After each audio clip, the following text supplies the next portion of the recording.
Hello there. Today I will be ranking all of our players from who I think is most likely to win, to least likely, in a tier list.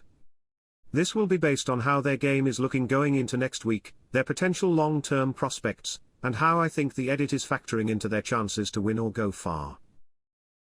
This ranking is my own personal opinion, and will probably change massively from week to week, but these are my thoughts after episode 9. I also want to point out that tiers are not ordered in any particular way. The first person voted out this week was James. Unfortunately for James, he was becoming too big of a threat in the game by being perceived as the power player of the 7-person alliance. This meant that those around him were willing to make a move on him, burning even the steal a vote advantage in the process. Overall, James wasn't able to keep his threat level down to stay in the game longer. The second person voted out this week was Ryan.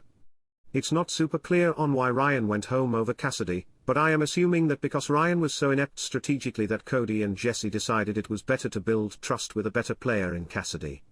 Ryan and his clams will be missed this season. First in the C tier this week is Noelle. This was not the worst week for Noelle, as she was able to help vote out someone against her in the game in James. However, as a result of this she did lose one of her biggest bargaining chips left, the steal a vote advantage.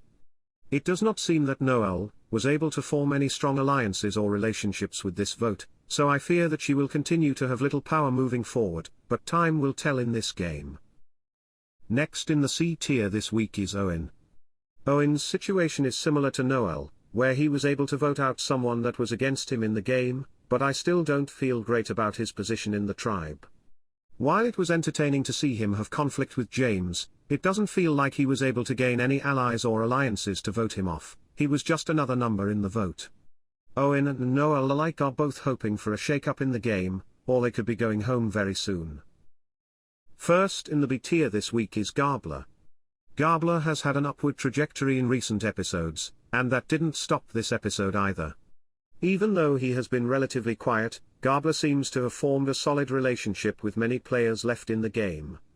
This episode alone, Cody and Gabler formed an alliance, which means that a surprising amount of players have his back moving forward. I have my doubts if Gabler can truly win the game, but he is looking up. Next in the B tier this week is Cassidy. Once again, someone who targets Cassidy ends up going, which is good for her game to no longer be actively targeted. She seemed to do a good job of forming trust with Cody and Jesse on the split, and I have a sneaking suspicion that she is solid with essentially everyone left in the game. My one qualm with Cassidy is that she doesn't have the most power to influence the game in her favor at this point, but I can see her making it deep into the game if things go well. First in the A tier this week is Cody. Not much has changed for Cody this week, as he was in a solid position before, and he's holding on to that position moving forward. It seemed that he was able to form a bond with Gabler, which will continue to be useful moving forward, so he is in a great spot currently.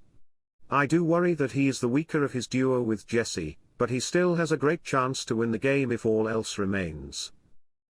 Next in the A tier this week is Sami. Sami is the player I feel is most prone to change this week, as we don't know the impact of him deciding to vote out James. If Sami can keep the trust of players close to James like Karla and Cassidy, this could be great for his game. If he becomes a bigger target because of the move, then it could cause him to be voted out soon, so I will be watching him carefully in coming episodes. First in the S tier this week is Jesse. Jesse is in a similar situation to Cody this week once again. It seems that he is solid with most people on his tribe, including a close alliance with another powerful player in the game, Karla. Jesse is in a powerful position, and if all else remains in the game, he has a great chance to win. Last in the S tier this week is Karla. Karla is possibly the best positioned player in the game, as she is solid with essentially everyone left in the game. I am questioning her decision to vote out James, but I think ultimately it will make her less of a perceived threat, as she no longer has to worry about her close ally moving forward. Like Jesse, being in a great position currently means that if the game doesn't shake up, she has a great chance to win at the end. There is my current tier list of who I think is most likely to win and make it far. Keep in mind that these are just my opinions, and I am unspoiled this season, and this is very subject to change. We will see if anyone else will be able to rise to the S tier, and I am interested to see how the rest of the season will shake out. Thanks for watching.